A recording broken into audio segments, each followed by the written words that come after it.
This is my 1975 Triumph Bonneville. In the last video, I rescued this bike from a barn after sitting for 10 years. Just because we took it for a ride, however, does not mean that this bike is anywhere close to actually being street worthy. Today, we're going to take care of some of the smaller and a couple of the bigger things that it needs in order for the bike to be whole again. So the Bonnie's been sitting right there waiting for the winter to go away. The first things I want to address are some of the cosmetic things, which also will make the bike a little bit more usable. The very first thing is the wrong petcock on one side of the bike, the missing decal that's supposed to go on the right side that says Bonneville. On top of that, the gear selector lever is the wrong size. It is way too big and it makes it very hard to shift. The Kickstarter rubber is basically disintegrated, and also the rubber that's supposed to be on the side of the center stand is also missing. On top of that, the center stand itself is not centering properly. For actual things that need to be fixed, we need to fix the wiring, which I had adapted in the last video, which is the negative terminal. We have to fix the front brake because that's not working. Hopefully,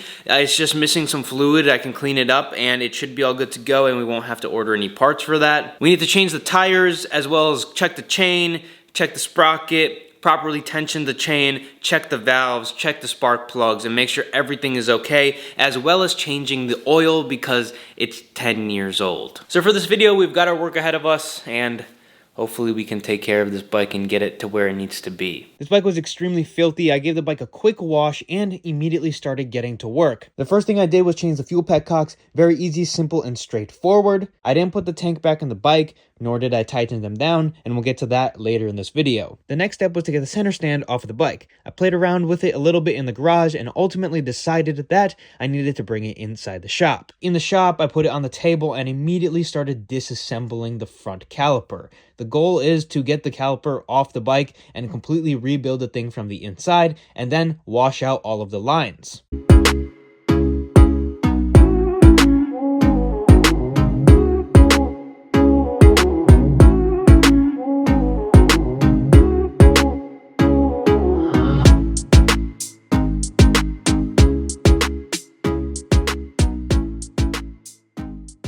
I read somewhere that you didn't have to take the front wheel off to get the caliper off the bike, and ultimately, you have to take it off. Whoever commented that on the one forum post I saw absolutely was lying. So I continued to disassemble the entire front caliper and eventually taking off that rear part, which I didn't need to do because ultimately, once again, the wheel had to come off. In order to get the caliper off of the bike, I gotta take the wheel off because these studs right here are in this plate, which is connected to the fork, and I can't slide it forward without having the disc out of the way. So that brings me to, do I remove the disc? But that served me no purpose, and it would just be easier to take the wheel off. So the bike's gotta come off the table. Again, it probably would have been easier to do this job off the table. So I'm gonna install the center stand back in and we'll be right back. So then I went through the process, getting the wheel off the bike, getting the caliper off, and completely taking the entire thing apart. You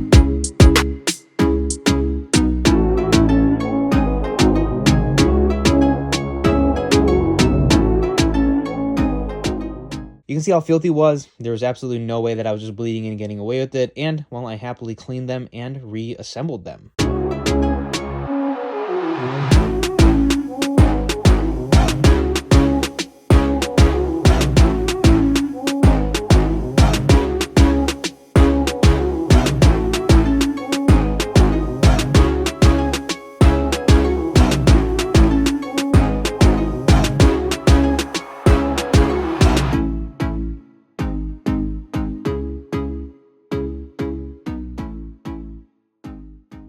After lubing and greasing everything back up, getting a little bit of help, putting everything together, it came out pretty nice. I also decided at this point to clean up the caliper because it looked a little bit dingy. Alright, so now the brake caliper is rebuilt, the master cylinder is building pressure as it was before, and I have cleared all of the lines with brake cleaner. Now we need to bleed the entire system, get all the air out of it, and properly get all of the fluid back into it, hopefully making everything work properly. I bled the entire system and the whole thing seemed to be working great.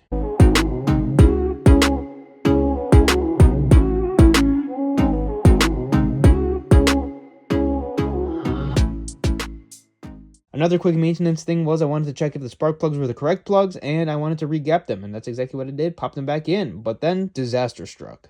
After sitting for a few hours, the caliper was leaking. So then I went through the process of doing everything all over again after finding a tiny little O-ring on the bench that I had missed.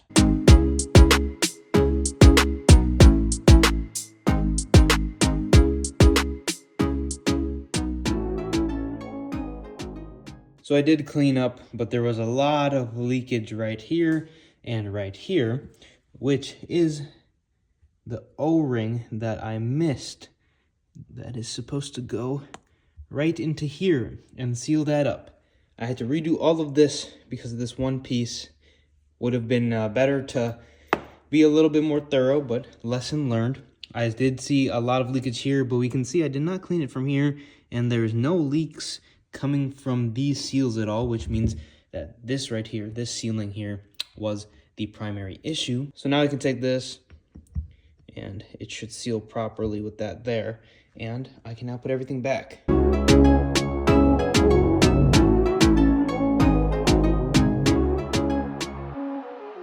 All right, now we've got to this point, and we're finally ready. I didn't install everything back in yet, but now I can bleed it to double, triple check that this thing isn't leaking. Yeah, that was a little bit painful, but I'm happy to now have the front brake officially done. That should have been the biggest thing and the most time-consuming thing that we have here. Fingers crossed the center stand in a second doesn't give us the same problems. Probably shouldn't, because it doesn't require the bike to come up and down as much. At the same time, this wouldn't have been that big of a job if I didn't mess it up. But before we get to the center stand, I want to knock out some of the smaller things which will make a major impact on this machine. When it comes to a bike that's been sitting like this for a few years, one of the biggest things is all of the small issues with the machine, and when you can address some of the small things and start to go through all of them, it'll go a long way for the bike. The very first thing we're gonna do is lube up all of the cables. Now, I can already hear some people in the comment section saying, you're not supposed to lube cables. If the cables need to be lubed, they need to be replaced. There may be some truth to that. If you have brake cables or clutch cables that do need to be lubed up, it's probably smarter to replace them. But I'm not trying to spend more money on this bike, and I think just lubing it will get us through not just one, but multiple seasons. The cables and everything still work, but the thing is the bike's been sitting for almost a decade, so all of those things are probably dried out. So while this bike was in the garage when we were doing the fuel issue, I had already disconnected the cable. There's this piece right here which kind of acts like a screw. You unscrew it and you can take the cable off of this. But they do make tools to clean up the cables. The end goes on this part, this clamps onto the thing, so it sends all of the pressure through the cable all the way down and lubes the entire thing. Basically, we hook it up to that end and it should shoot out the other end, and that's what we're trying to get done right now. Should I take it off the bike to do this? Probably, but am I going to? No. Why would I do that? And I can just put the lube in here and it should shoot out the other end, properly lubricating the cable. This is the first time I'm actually using cable lube. I thought I would buy it just to test out and see if this is actually, you know, something that is necessary or not. So let's find out. So a little bit of leakage like that is apparently normal, but we should see some lube coming out of here. So, on camera, because of the lighting, it's probably very hard to tell, but you can see that there is a little bit of wetness going on there. I think for now, I'm gonna just call that done. If that didn't fix the clicking noise in the clutch cable, I might just have to change it, which isn't the end of the world. While I'm here, I'm just gonna check through the rest of the cables and make sure all of it's good. I don't think we really have a problem with any of the other ones. I went through, cleaned all of the lines, lubed them all up, and then I decided to take a rag and literally scrub the entire engine and basically the whole bike, anything I could reach. You can see how big of a difference it made in the engine. It made the whole thing pop like crazy.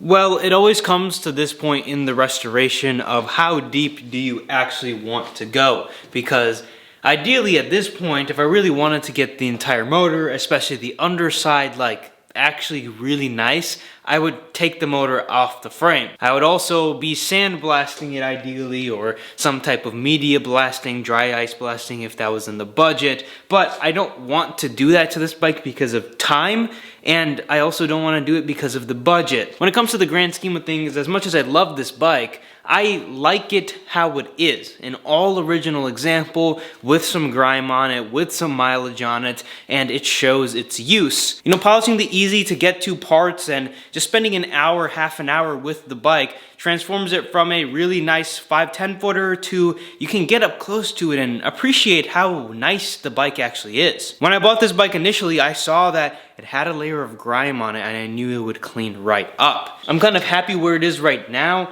As we continue to maintain the bike and continue to fix stuff that is broken on the machine, I will continue to clean every single surface, and at some point the bike will be even better than this. And then if I just keep up washing the bike regularly and, you know, taking care of it, not parking away for 10 years, it should continue to look like this. You know, if we are looking underneath like the fender here, we can see all the grime even on the frame right there. You know, that's not an easy to get to spot. You know, maybe when we're replacing the rear tire, I'll take the fender off and clean there because we can easily get to it. You know, right now it's 15 degrees and we just had a snowstorm, so I'm going to reserve cleaning this bike more until a sunny Sunday where it's like 70 degrees. I'm gonna give myself the satisfaction of that sometime this summer. Moving on to further business, there are still a couple of things we have left to do in this video. The next thing I want to address is the wiring. So like we discussed in this video, many bikes, including this one, are positive grounds, meaning this positive wire here,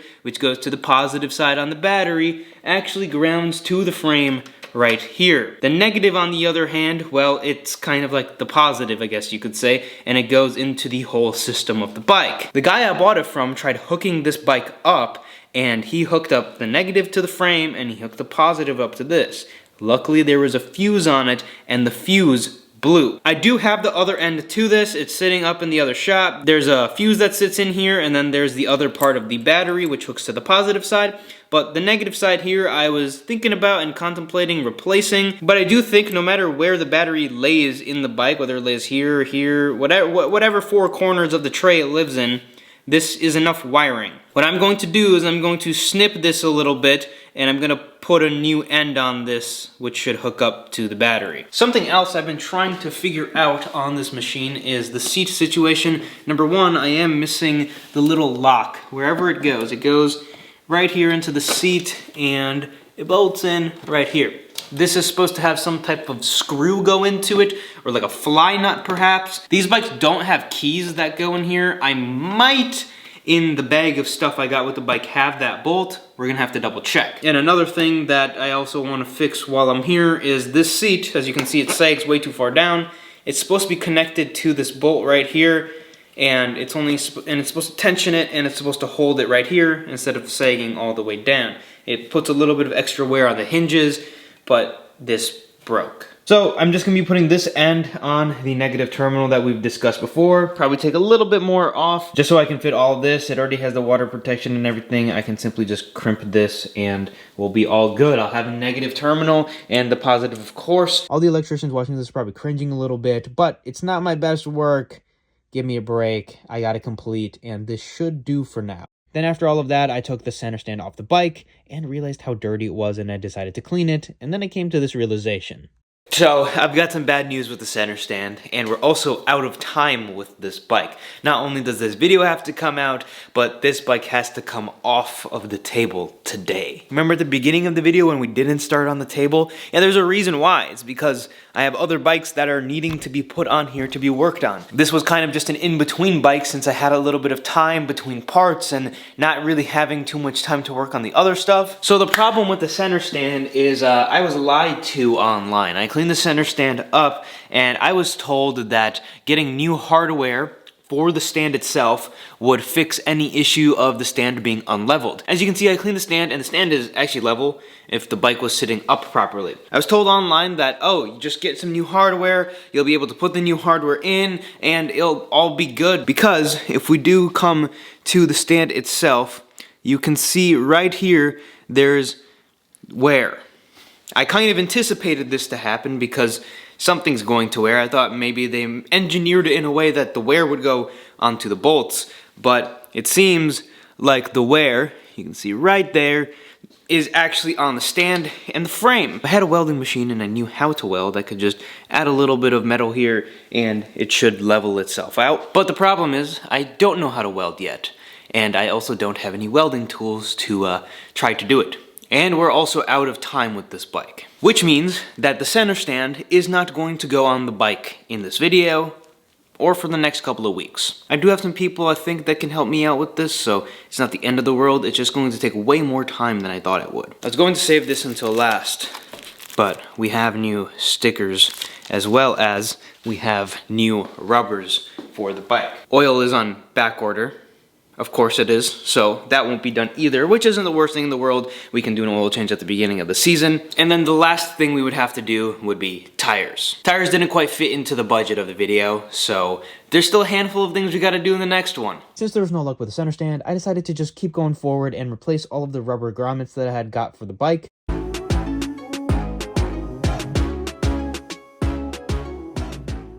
After throwing out the old ones, I realized that all of the new ones were way too cold, and I just held them up to the heater for a couple of minutes, and they simply just popped in. Got the gear selector in, and then when it came to the kickstand, I took a little bit to figure out which direction the rubber went because there was two different sized holes, and well, I tried to fit it one way and decided that wasn't the right way, but it was the right way. The smaller hole is actually supposed to go in first, the bigger hole is supposed to be on the end part. Based off this picture, I had it right at first. I don't know why, but this seems right to me. But I think I had it right the first time. Small hole is supposed to be on the inside, the bigger hole is supposed to be on the outside. It's a small detail some people will probably ignore, but it's definitely something that matters. So before I put the other side on, there is one thing that I want to see, and that is the end of this side here. I'm just gonna cut that off. I don't need it, I don't want it, and it's gonna go in the bin anyways. Okay, so this is flared on purpose. Honestly, this side wasn't too bad before I sliced and diced it. But the other side looked like this and it just slipped off. If I make both of these in the bin from here, you guys have to subscribe. There's one.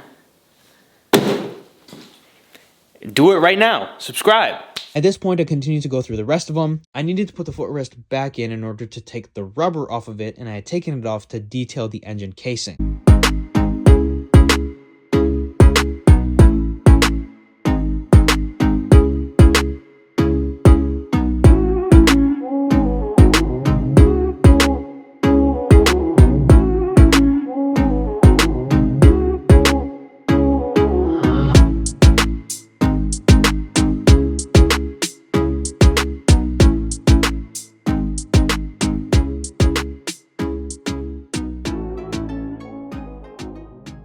After getting everything back in, came one of the most satisfying parts, was putting the badge on the right side that had been missing the entire time I've had the bike. You know, I've never been a sticker installer no matter what I do, but I think this one I did right. I want to hear it in the comments section, okay? There's a little film on top, and we can simply just... Ooh. Oh, yes. Look at that, just... Ooh. Now I want to install it on the other side. Look at how good that looks. If we come to the other side, it definitely is a...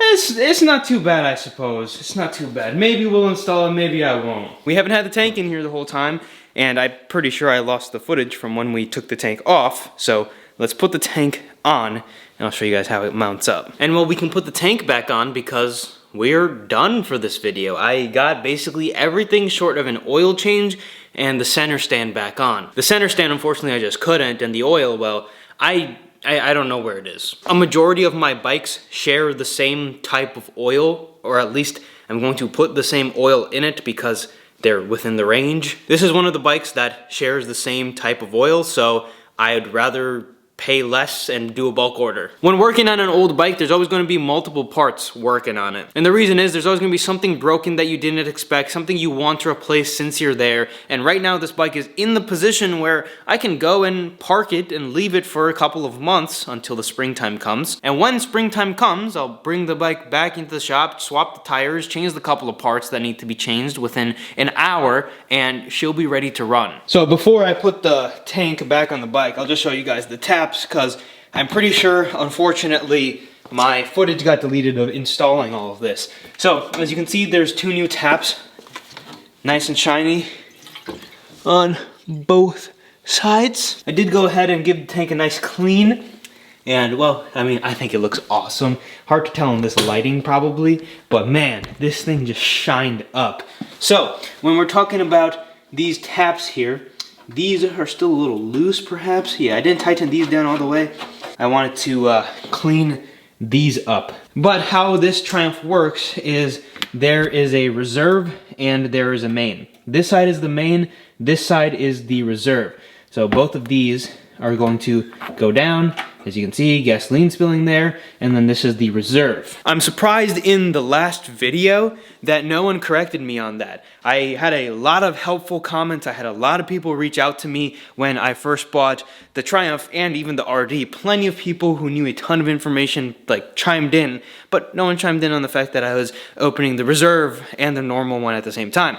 I didn't know this was a thing until I went to order them, that there was a main and a reserve, and then when installing them I made sure and paid attention to which one's which, because you need to install them a certain way. The inside diaphragm is different, and you can see the main is going to be higher and the reserve is going to have a lower one. Obviously when the gas gets past the main, the reserve needs to be lower to pick up the fuel. Pretty self-explanatory. In an ideal world I would zinc coat these, but I'm not trying to go OCD on this bike. Like I said, we are reviving it, not restoring it. That is the before and the after. We're not damaging the bolt in any way because, well, the corners are more than strong enough to survive just a little bit of rubbing. We're basically just rubbing all the grime off. In order to zinc coat these things, you have to do this anyway. And, well, look at that. It looks fantastic. I'm gonna just put a little bit of some type of oil or something on it to prevent it from rusting away. But wow. You would have never known that this is like a goldy brass color on the underneath without that.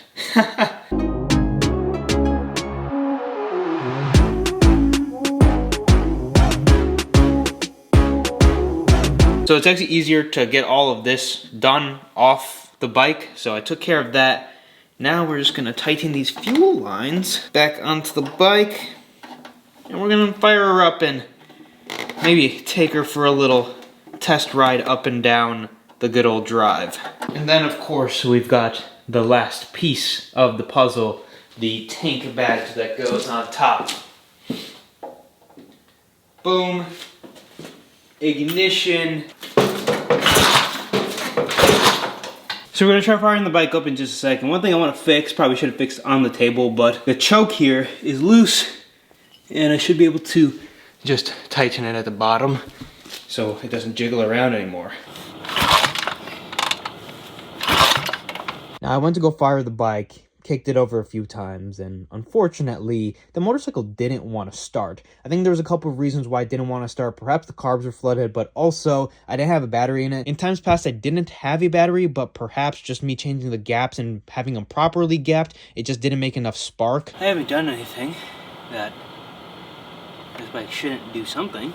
I want to get this video out in a timely fashion. It's probably going to take me a couple more weeks before I come back and even touch this bike, so in between now and then I want a video out because I know people are wondering what's going on with the bikes. I genuinely have no idea why it didn't start. I'm like trying to think what it could be, and the only thing that I can think is that the carbs are flooded, and I don't know. But we know the bike runs. I just wanted to do that for like an end of video satisfaction thing that, oh, it's running again, and we just got a couple things to do, but unfortunately that didn't work out. It's never not wanted to fire, which is, it's just so weird to me. I might just be overlooking something because I'm very tired, and it took a lot of energy to kick this bike over. I don't think, if you've never kicked over an old British bike, it's not like a Honda. These things literally take your entire body weight plus, you know, actual force to turn over. If I kept kicking it, it might have fired. I just don't have it in me. I don't really care that much because I know the bike runs. As always, if you did enjoy,